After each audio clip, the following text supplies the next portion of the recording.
suit and tie and get your hair cut way up high. Get yourself a lawyer, son. You're gonna need a real good one. Yes, David Whiting is back for 2023 in the studio as we speak. 1300 222 774. There are lines free if you have a question for Melbourne solicitor David Whiting. You can text, but we really want to talk to you. The text number is 0437 774 774. Good morning, David. Good morning, Ali. You had a nice break? I did. Very good. It was very pleasant. As you should. Didn't go very far, but, it's part of a nice break. You had too much homework for us. Well, only one. Yes, one, Germany. That's an interesting one. Remind people about that. Axel from Hastings rang, and his brother in Germany had died, and he died owing more than he was worth, to the tune of $150,000.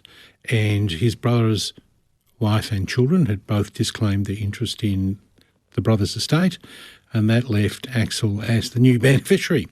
And the question was... If beneficiary is the right word. Yes, I suppose, yes. There's a benefit versus a burden, answer is yes, under German law. He inherits the liabilities. He does have the right to disclaim them. He disclaims them within 6 months of becoming aware that he's got the interest. There is a formal process that you need to go through. Now let's take it the next step. Could that be enforced here? The answer would be yes. We have legislation relating to the enforcement of foreign judgments, so it would be possible to obtain a judgment in Germany and to enforce the judgment here. So, Axel, there's lots of American websites that deal with the issue, and there's some UK ones, but yes, I would be suggesting that you immediately start the process for disclaiming your brother's debts. And what exactly does this disclaiming mean? Just means you just declare you have no responsibility for them. No, you're whatever you want nothing to do with your brother's estate. You're disclaiming any benefit, any burden. You can't say I'll have the car but not the debt. You're out. And if you don't officially say you're out, you're not considered out. No, there's a process for getting out. If you don't follow the process for getting out, you're still in. Okay. And whether someone would enforce it, who knows? But for $150,000, you'd expect that you'd at least rattle the tin just a little, wouldn't you? Yes, indeed you would. You've also got a really interesting story about facial recognition technology. Well, facial recognition technology is becoming more and more. It's just about everywhere now. But there was a story that I read over Christmas about Madison Square Gardens, which is a huge entertainment venue in New York. And a lady taking her children to a program, mum taking children to a program, was denied entry at the door. Why was she denied entry at a door? Because she worked for a law firm that was suing Madison Square Gardens. So Madison Square Gardens wrote to a series of law firms and says, if you're going to sue us on behalf of your clients, whether they've got a valid claim or not got a valid claim, we're people that we don't want here. So it was, I think, a firm of something like 500 or 600 people. They wrote to the firm and said, all of your employees are out. So let's think it through. I look on the website. I take pictures of your employees because they're on your website. I then load them in my facial recognition software and I deny them access at the door. And you just think, that can't be what facial recognition software is properly used for. Can it legally be, well, I suppose it's America, but can it legally be used for that purpose? Could be used here. For exactly the same purpose, the answer would be, I'm denying you access. You're not a person. And that would be a valid premises. reason to deny access? Depends on the terms and conditions at the time you sell the ticket. So it's an interesting question. It's going to be a big issue, isn't it, facial recognition technology, and particularly for corporates and businesses. And I know I've had discussions with some retailers who have said, so on the face of it, yes, it would be terrific if you could walk into the store, we knew you straight away, we knew what you liked, we could approach you. Isn't that creepy? Yes, but, and this is exactly the point that they've made, is on the other hand, we will have a significant proportion of customers who would think that that was appalling and would walk straight out again. Yes, well, so it's that balance between, I suppose it has to be opt-in. if you want that sort of service. You mean opt in for everyone in the world can have my photo so they can Well, no, recognise you'd them have when to, I for get the there. particular retailer, say, I accept for you to do this. I don't know. Oh, yes, and that'll be a big sign at the front. By entering, you agree to our facial recognition policy. No, I'd rather not. No, I'd rather not too. And don't forget that at big shopping centres now, they scan for your phone ID. Your phone, every phone has a unique identifier, an IMEI number, and as you enter a shopping centre, they track you in. They will probably track you as you go through the shopping centre, and they will track the exit that you use. They use it for traffic management to work out what rent they'll charge for that store. It is creepy beyond belief. Because potentially they could also see that you had stopped in front of the nappies in the nappy aisle every time you walked in and then start targeting you with nappy ads, couldn't they? I mean, they could use it Well, they could, in more yes. than traffic management. Yes. But there's the story out of America where a man went and asked, I think the store was Target, and said, why are you sending these nappy advertisements to my daughter? And the answer was she turned out to be pregnant. He didn't know. That's right. Yes. Scary. Yes. There's a lot going on there, isn't there? Judy's joined us from Clifton Springs. Hi, Judy. Good morning, and thank you for taking my call. David, I have a two-pronged question, one of which you may have answered with your first discussion about the Germany thing. Mm-hmm. In Australia, can you inherit the debt of the person? No. So Right. in Australia, if the estate's insolvent, what you do is you apply the bankruptcy rules to inheritances. So, Okay. I mean, for example, you might come along and say, well, I'm giving my house to my wife, I'm giving $100,000 to my daughter and the balance to X, but I don't have $100,000. And so there's a set of rules as to who pays, the administration costs are paid from, and then everybody gets, if you like, a haircut. Right, okay, thank you. Now, the second part is, and this may seem like an odd question, I have a young person who's probably going to inherit from somebody. What happens if the estate contains money got from ill-gotten gains? It doesn't make any difference. You can still inherit ill-gotten gains. It doesn't mean that, Unless they're however, deemed ill-gotten and withdrawn by authorities, I imagine. Is it ill-gotten because you stole it from someone, or is it ill-gotten because you didn't declare tax on it? It might well be that a claim would be made against the estate for recovery of the items. Right. Right. So, but in the event that the worst it is that you might be required to disgorge it, but the will would cover whatever you had. Judy, good luck. 1300 222 774 is the number if you'd like to put a question to David Whiting. Here's a question. Would turning off one's phone on entering a store stop it from being tracked?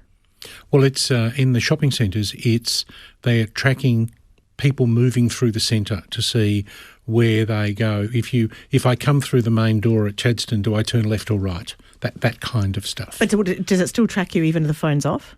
Well, it can't track you if the phone's off. It can't track you if the phone's off. But you can leave it in the car. But then, of course, your credit card's in your phone now instead of on another separate piece of plastic. Yes. Craig in Blackburn. Hi, Craig. Craig, can you hear me?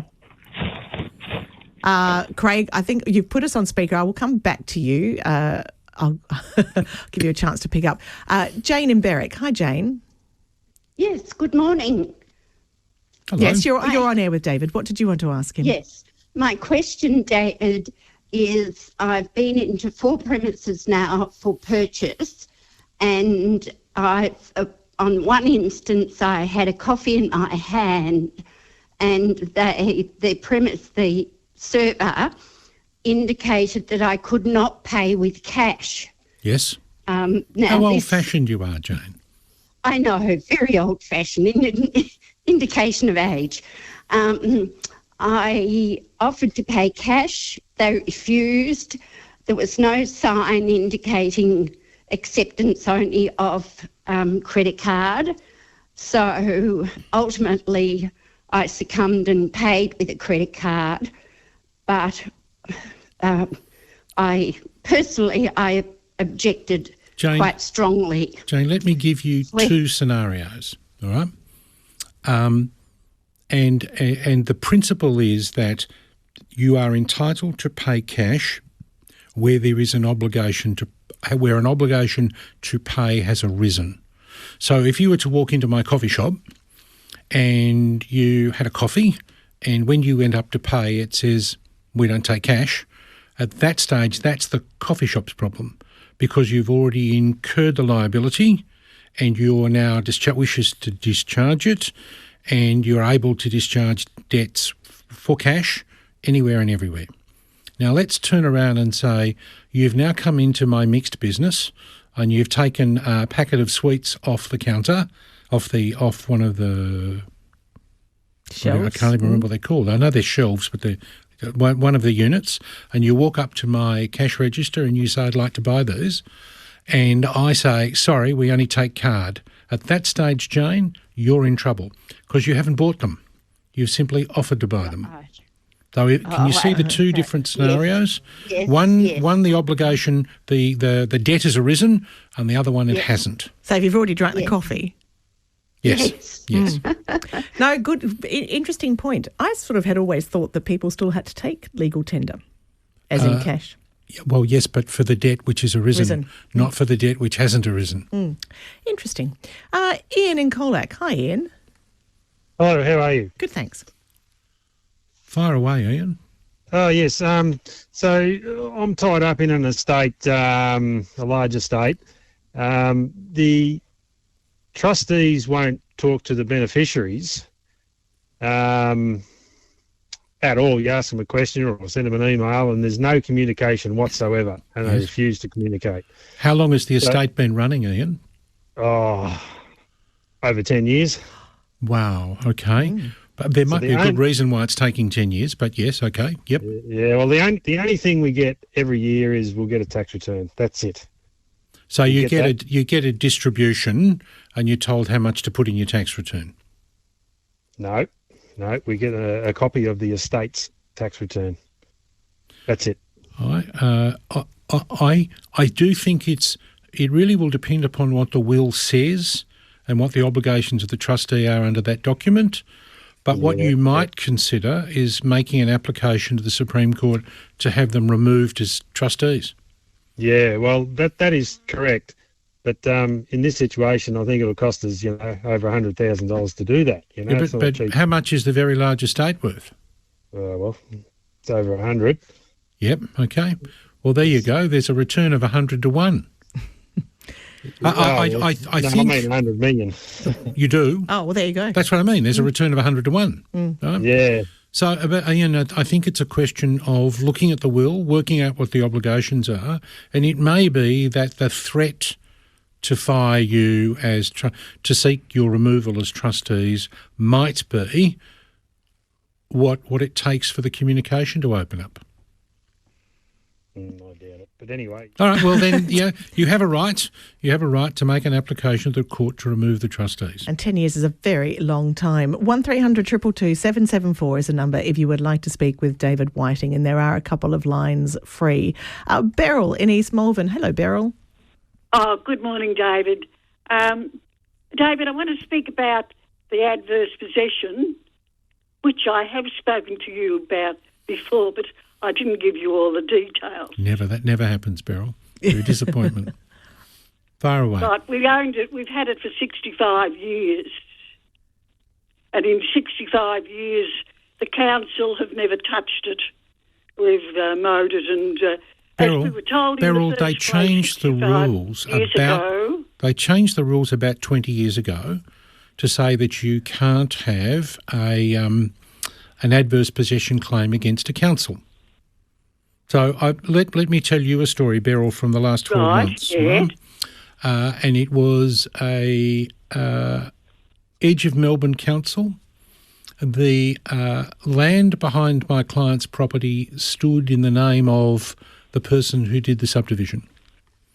What the council then did was, and he'd occupied it for 20-something years, and what the council did was they used the provisions of the road management, they used I think it was the Planning and Environment Act, they closed the road that he'd occupied for 30 years and decided that it was now going to be a road. It doesn't go anywhere, Right. but they've taken their process of having the road vested in them as owners in accordance with this particular legislation meant that the road was forfeited to the council and my Yes. client's rights for adverse possession just disappeared. All right? Oh, look, I understand that, and I'm not. But what makes you different to my client, Beryl? Because we've had the land for 65 years.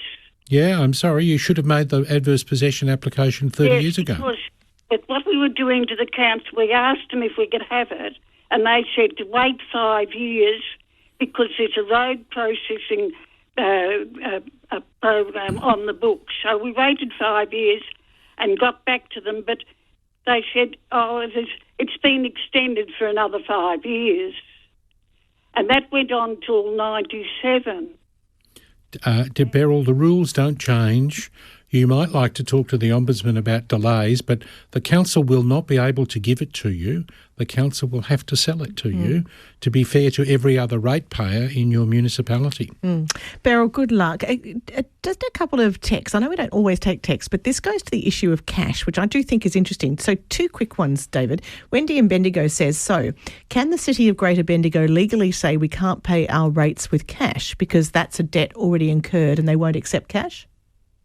I think you should be able to pay rates by cash. Yes, because it's a debt. You've already had the services. The debt's created. Yeah. But you can't pay tax by cash. You reckon the government insists on you paying but won't let you pay cash. But you can do a bank transfer for cash.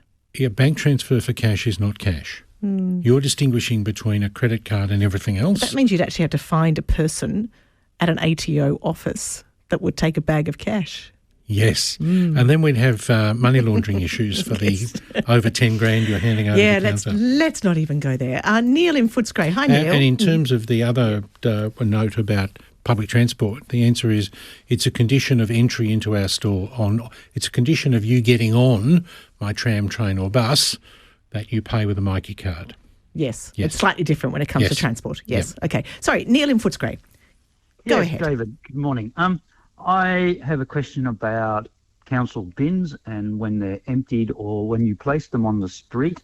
It said that they're curbside, waste collection, but the bins are owned by the council. So when you put them on the street, who's responsible for when they are knocked over by the truck operator or mis-emptied by the truck operator, when it spills all down the street, when they blow over in the wind?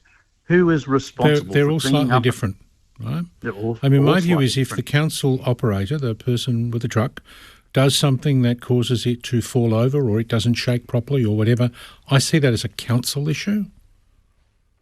In terms of what happens if they blow over, don't know. But I'll have a look if you like. But in terms of if they do something wrong to create the mess, that's their mess, not yours. Yeah, and they own the bin because you only pay a fee for it. So when you put it on the street, it's, as far as I'm concerned, it's a council's responsibility to maintain them. I'm not convinced that's over. right. You still need to put them in a place where they're not likely to fall over. So if you've got lots of cobblestones and it just means that your bins aren't as stable as they might be, if you had a concrete gutter, I'm not convinced that you're right, Neil, but I'll have a look. We don't have a concrete gutter. Okay. Well, it's still the problem, Neil. Yeah, I know it's a problem. It's a mess. There is millions of tons of plastic in Australia every year just blown down the roads because of these bins blowing over. And not even when you've got the full concrete gutter and whole system, they still. But Neil, if you call the council and you tell them what's happened, what response do you get? They never come and clean it up. Never come and clean it up. Never. Okay. Do you want to look at that, David? And see, I'll have a look at it. I've made a note for homework. Very good. Excellent. Ramu from Keysborough. Hi, Ramu. Hi. Morning. Thanks for taking my call. I'm in a situation where my offset account not linked with my my loan account. It's been for a year. That's what the problem was. I noticed recently, I checked with the bank, they blame my broker, saying that it was not an enabled in the application, but my broker claims that he had sent an official email asking them to enable it. So, Ramu, the issue will be in your credit contract. So he's taken out a home loan, has an offset account. And they're not linked. And they're not linked, so it's a non-offset account, if you like. And then I would be looking at the terms of your loan offer and see if it's there or not. What happens is you go to the broker, they make an application on your behalf. As a result of the application made to the broker, the bank makes an offer to you. So if the communication to the bank was right, it's the bank's problem. But then there's an argument that says, well, I made a slightly different offer to you, so I'm not sure. But if the banker got it wrong, or the broker got it wrong, it's the broker's issue. And if you can't get your resolution, you can go to AVCA, which operates as an ombudsman in this area. Ramu, good luck with that. I will squeeze one more call in. Craig in Blackburn. Hi, Craig. Oh, yeah, hello, and thanks for taking my call. My question is, I'm an executor for a will for my mother. She died more than a year ago, and I had a dispute with the previous legal firm, and all the documents are how the legal firm settled. So I've solved that dispute, and now I'm doing probate with another firm, and my brother, who's one of the beneficiaries, he wants interest on the amount that he's supposed to get in the will. Would I have to pay him interest on the amount he's supposed to get in the will or not? Maybe. I'm a lawyer. Everything is a maybe, Craig. They changed the law a couple of years ago to provide for interest on bequests. But a bequest is not a share of residue. So if your mum's will says, I leave $50,000 to Craig's brother, and it's more than a year, and I'm not sure whether it's from the grant of probate or the date of death, there is interest payable. I'll take that for homework for next week. But if it's a share of residue, there is no interest payable. Because if it's just process, it's not because anyone's being deliberately slow or anything. Well, that's a different argument. The issue, though, is that if you're left a specific amount of money, so a bequest rather than a share of residue, then you are entitled to interest after a particular point. Okay. Interesting. Oh, well, there's lots to talk about next week. Talk to them. Thank you, David. David Whiting there, Melbourne solicitor. He'll be back here next Tuesday taking your calls.